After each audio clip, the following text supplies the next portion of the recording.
Law enforcement agencies banded together to raid a meth lab operation on One the expert city's says that meth use has exploded recently, and it's becoming more a big and threat. more methamphetamines will make their way into our local schools. It's in every high school. It's not rural, it's not city, it's not, small. I lost so much weight. I dropped out of school. I lost my scholarships. My car got stolen and got wrecked. I got evicted. A sharp increase in the number of younger meth users, some as young A large number of firearms 15. was seized in a raid on an apartment where meth was being made. The lab was... Meth is a really bad drug. I mean, it could kill you. I mean, any drug can, but this drug definitely will kill you.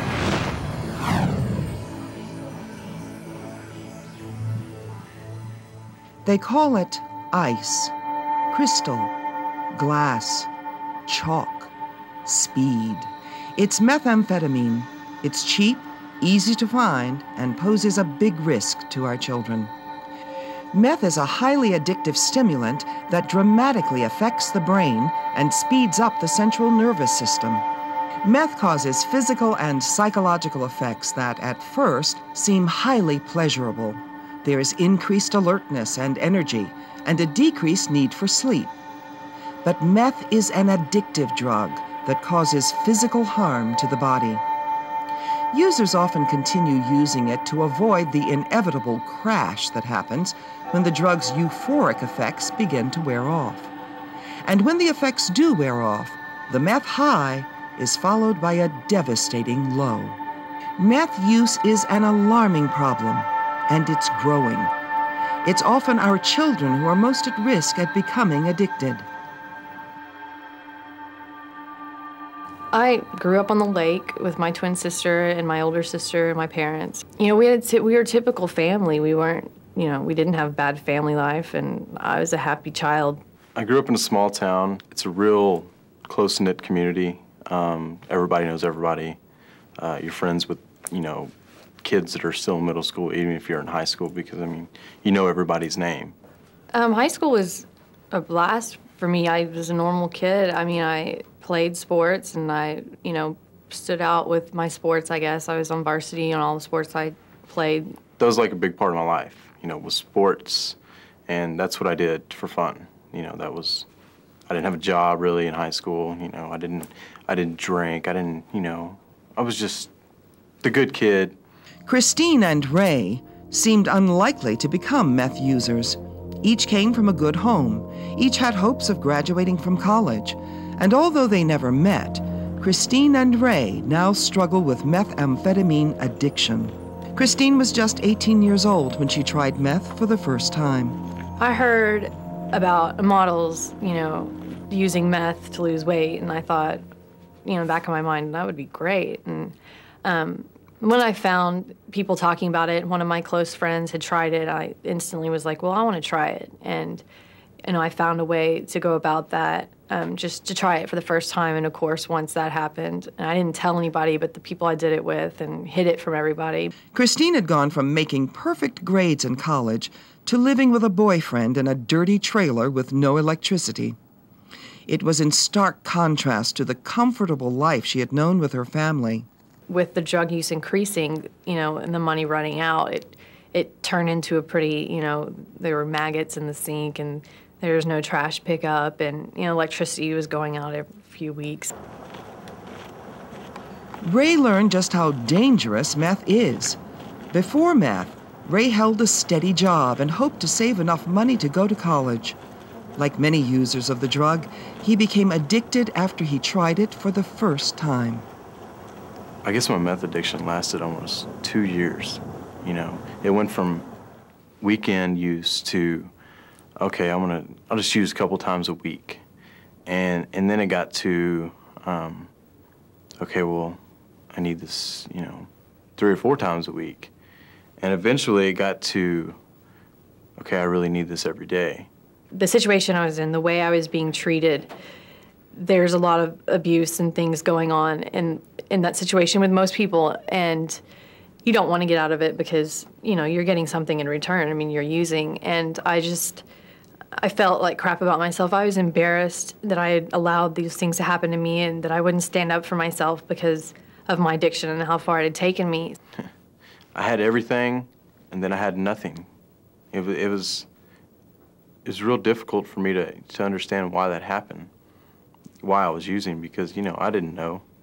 And so it made my life miserable. And everybody around me, I tried to make them miserable because I was.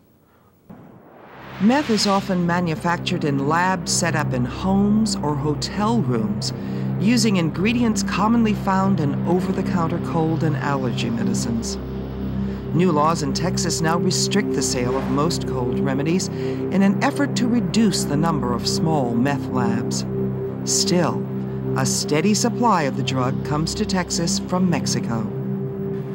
Meth can destroy lives very quickly, and that's what makes it so dangerous. It can be lethal, can lead to heart attacks, can lead to anxiety attacks, can lead to paranoia episodes, can lead to strokes. Methamphetamine tricks the body into believing that it has endless energy. Thus, the numerous hours without sleep, sometimes days without sleep. Folks can start having paranoid thoughts, can start manifesting very, very violent behavior, get very, very anxious, and be a risk of something bad happening, not only to themselves, but actually to people around them. For users, for families, for schools, for society, meth is everyone's problem, and part of the solution starts with you.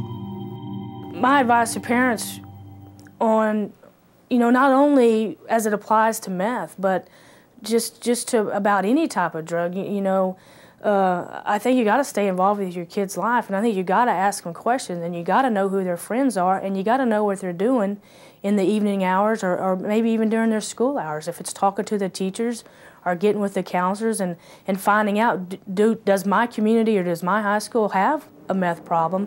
But understand, meth will not destroy their careers, their jobs, their monies. It will kill them. So what are the signs of meth addiction that parents, teachers, and caregivers should look for? Well, then you want to start looking for the dilated pupils. You want to start looking for the intense mood swings that usually are agitation, maybe even violent episodes, disregard for parenting requests, sneaking out and being gone days at a time, finding white substances or types of paraphernalia that are in the forms of pipes that might have white residue on them. Look for the dark circles around the eyes. Look for the biting, like biting their lip, grinding their teeth a lot, real fidgety, can't sit still. Those are really, those are really big, because I mean it's noticeable to a parent to see that in their kid, but we, us addicts don't know we're doing that. It's just kind of a natural reflex that we have when you're on it. Parents, teachers, and caregivers can help children avoid substance abuse in several important ways. Establishing and maintaining good communication with children. Being involved in a child's life, spending time together, and acknowledging good behavior. Making clear rules and enforcing them with consistency and appropriate consequences. Being a positive role model. Helping children learn to choose friends wisely. Monitoring children's activities, knowing their friends, and communicating with other parents. I think the final message is methamphetamine is a serious health and family problem in our state and in our country. And it's vitally important for parents, it's vitally important for teachers to see what's going on, communicate back to parents, and parents to play a role in setting parameters, letting their children know that they care about them, and letting them know that they are a good source of information and a good place to come for information so that they can help protect their children.